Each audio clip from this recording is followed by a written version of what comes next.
Hei bestis, japin teile veidi kultuuripealinnast. Euroopa kultuuripealinn Tartu 2024 kuulub kõigile, ka noortele. Aga kuidas jõuab kultuuripealinna programm nendeni? Kes on need inimesed, kes räägiksid noortele kõige siirama entusiasmiga sellest, mis Tartus ja Lõuna-Eestis aastal 2024 toimub? Eks ikka omad ehk Tartu 2024 töötajad, kellest said TikTokis üllatuslikud staarid. Terve aasta jooksul sai kaasa elada nende seiklustele kultuuripealinna korraldamisel. Tutvustati programmi sündmusi, näidati kultuuripealinna salapärast telgitagust elu. Jagati ka Lõuna-Eesti omapära, murdeid, loodust ja igapäevaelu.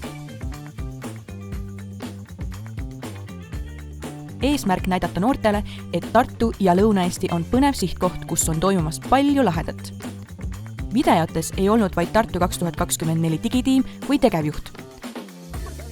Nendesse oli kaasatud kogu Tartu 2024 50-liikmeline tiim. Jah, terve kultuuripealinna tiim, keda oodati pikki silmi tagasi oma TikToki For You page'ile.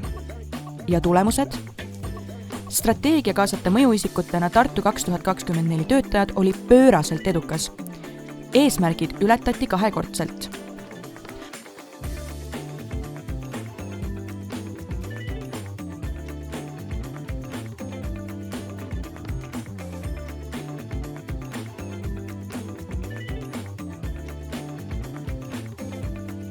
Tartu 2024 TikTok oli noortele infoliiniks, kust sai alati oma küsimustele vastuseid.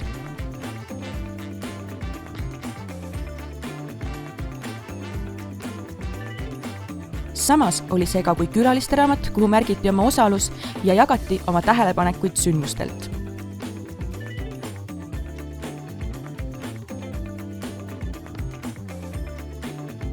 TikToki sisu meeldis noortele nii väga, et aasta lõpus nõuti, et kultuuripealinn kestaks veel edasi mitu aastat.